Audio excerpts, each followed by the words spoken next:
Hello everyone, how's it going? Billy Ballgame here, back with another video. Today I'm going to do a different video on my channel, something that I don't do very often. And I'm going to discuss a topic.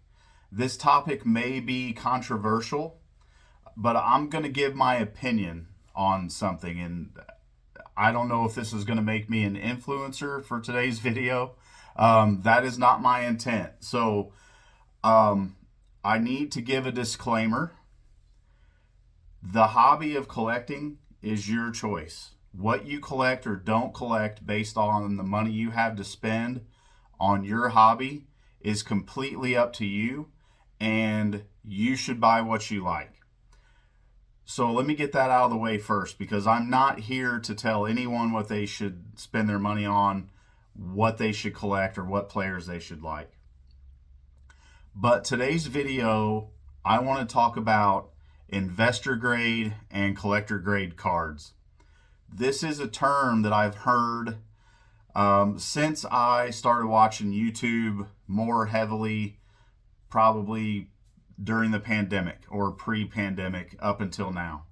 So collector and investor grade cards, those are terms that I've only heard on YouTube. I'm kind of curious about where it comes from. I've done some research online, and it's really hard to find any information about collector grade and investor grade cards. So I'm kind of curious where this comes from. Does this come from the PSA set registries? How did this term evolve? Because I'll tell you, I've never heard this term outside of YouTube. I've never had a collector or a dealer at a card show ever talk to me about investor or collector grade cards. And I'm going to ask the question today, or I'm going to make the case, probably ask the question, is collector and investor grade, are those too broad of terms? And does it matter more so the player? My personal opinion is that there are certain cards, even of Hall of Famers, that are not investment cards no matter what grade they're in. Unless they're in a 9 or 10 from the 50s or something. They're just so high graded that it's so outside of the norm for that set that those cards could be considered an investment card. I'm also going to make the case that if something is labeled as a collector card, that suggests that anything that is graded lower than that would be considered less than collector grade. And I think there's just a tremendous variance in that, and I think the term is too generalized. So first off, what is investor grade? Investor grade would be a card graded in a 7 from the 60s, a card graded in a 6 from the 50s, a 5 from the 40s, and so on. Collector grade would be one grade lower than that. So if it's a card from the 60s, a collector grade would be a 6. In the 50s, a 5, and the 40s, a 4. And generally, this is pretty close to how I try to collect. But let's talk about a 1933 Gaudy Babe Ruth. An investor grade of that card would technically be in a 4. Well, what does one sell for in a 1 or 2? Because who can afford an investor grade of that card in a 4? When you're looking at a 1 or a 2, I haven't looked. Maybe I should have looked before I started this video. I think it's a $10,000 or $15,000 card. So if anybody is paying $10,000 or $15,000 for a 33 Gaudy Babe Ruth, it doesn't matter what grade it's in. To that person, that's a heck of a lot of money to be spending on a card. They may not be doing it specifically for the investment side of things, but they're not wanting that card to go to zero. I'll guarantee you that. So to me, and I'm going to show you some cards here so it can kind of help make my point.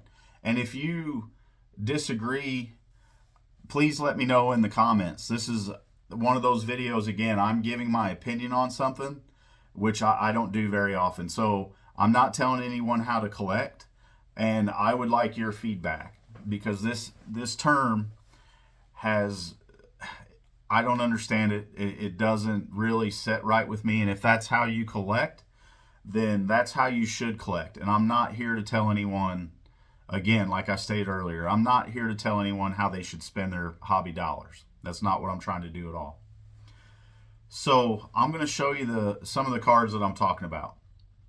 So here is a 1960 Topps Carl Yastrzemski. This is his rookie card, right? So this technically in a 5.5 would not even be a collector grade card. Now, I'm not saying it is, but I bought it and I'm a collector. I'm not saying that card is an investor grade card, even in a 7 or an 8. Is Carl Yastrzemski an investment level player? I'm a big fan of him. I like Carl Yastrzemski. So here is his 62 Topps in a 7. So technically, this is an investor grade card.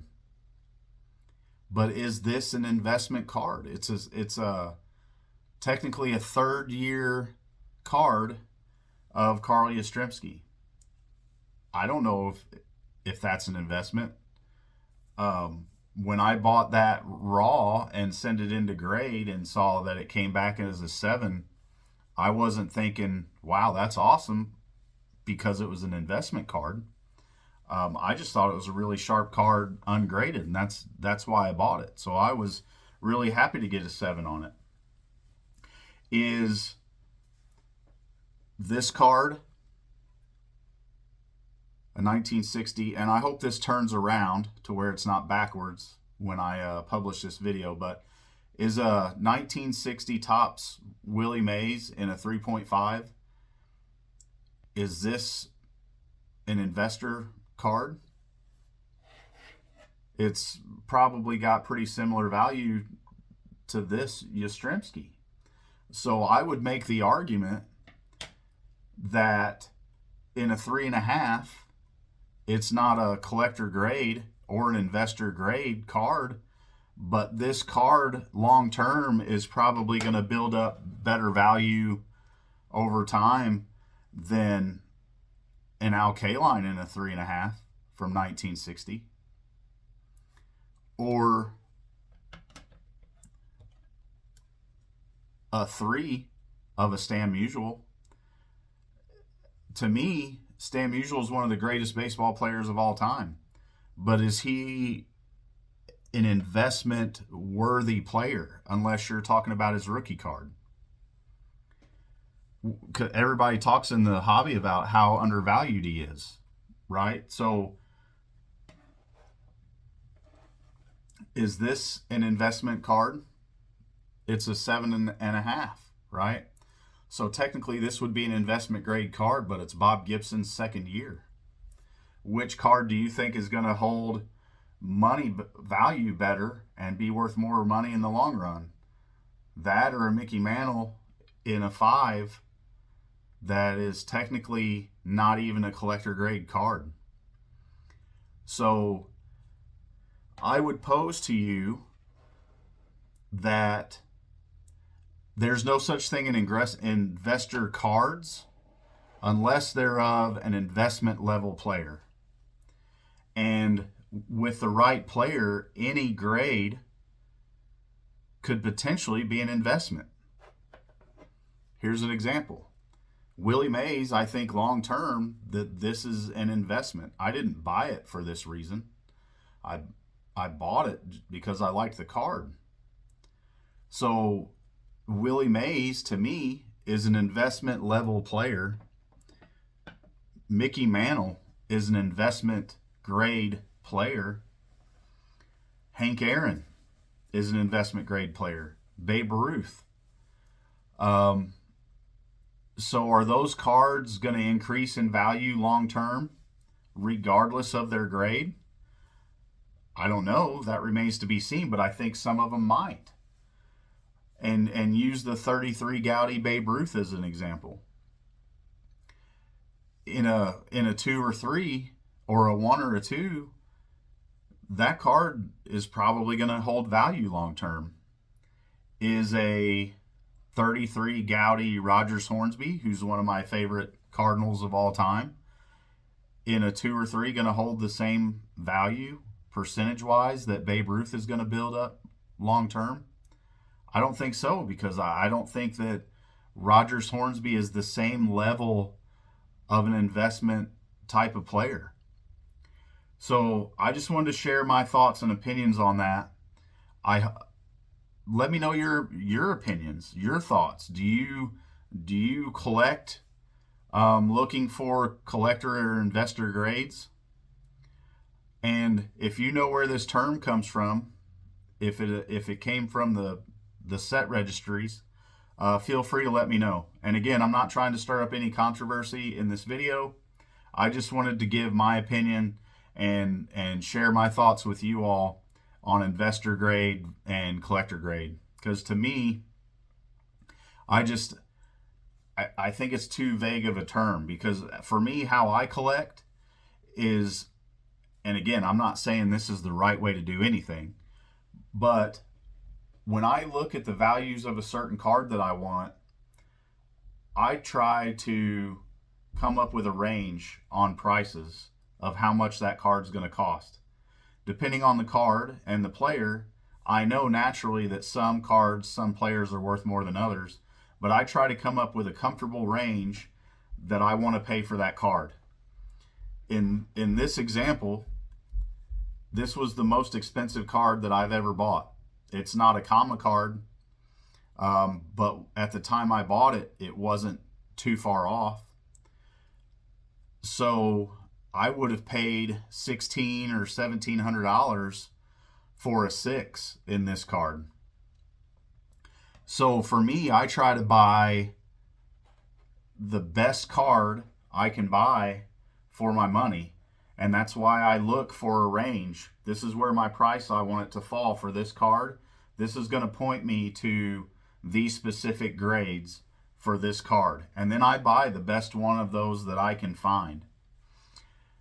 So I'm not necessarily looking to pick up a card in a 7.